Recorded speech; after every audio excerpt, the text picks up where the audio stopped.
പരിചയപ്പെടുത്തുന്നത്. നന്ദനാർ എഴുതിയ ഉണ്ണിക്കുട്ടൻ്റെ ലോകം.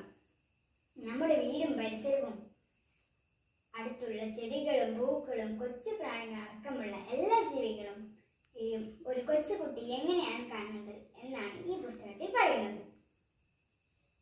കുട്ടികൾക്ക് വായിക്കാൻ പറ്റിയ ലളിതമായ ഭാഷയിലാണ് ഇത് എഴുതിയിട്ടുള്ളത്. ഉണ്ണിക്കുട്ടൻ്റെ ഒരു ദിവസം, ഉണ്ണിക്കുട്ടൻ്റെ സ്കൂൾ, ഉണ്ണിക്കുട്ടൻ വളരുന്നു. ഈ 3 ഭാഗങ്ങളായാണ് പുസ്തകം എഴുതിയിട്ടുള്ളത്. ഇതേ കഥാപാത്രങ്ങൾ ആരെല്ലാം അറിയാമോ?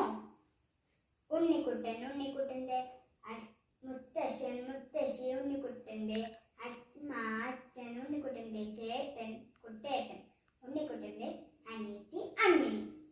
ഇവർ മാത്രമല്ല, ഇതിലെ പരിസരത്തുള്ള ഇലകളും പൂക്കളും പൂമ്പാറ്റകളും എല്ലാം ഇതിലെ കഥാപാത്രങ്ങളാണ്. ടിവിയും മൊബൈൽ ഫോണും കമ്പ്യൂട്ടറും വീഡിയോ ഗെയിമൊന്നും അന്നും ഉണ്ടായിരുന്നില്ല. ഒരു കൊച്ചുകുട്ടി എങ്ങനെയാണ് തൻ്റെ വീടും പരിസരവും മനസ്സിലാക്കുന്നത് എന്നാണ് പുസ്തകത്തിൽ എഴുതിയിട്ടുള്ളത്. എനിക്കിതിൽ ഇഷ്ടപ്പെട്ട ഭാഗം ഉണ്ണിക്കുട്ടൻ്റെ ഒരു ദിവസമാണ്. ഉണ്ണിക്കുട്ടൻ ഓരോ സെക്കൻഡിലും പറയുന്നത് ഒരു സിനിമ ദൃശ്യം പോലെയാണ് നമുക്ക് തോന്നുന്നത്.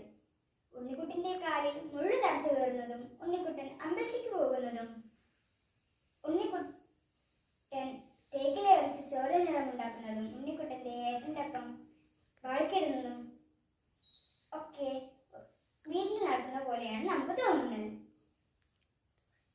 ഇത് വായിച്ചപ്പോൾ എനിക്ക് മനസ്സിലായത്, നമുക്കും നമ്മുടെ വീടും പരിസരവും നിരീക്ഷിച്ച് ഒരു പുസ്തകം ഉണ്ടാക്കിക്കൂടെ? നന്ദി, നമസ്കാരം.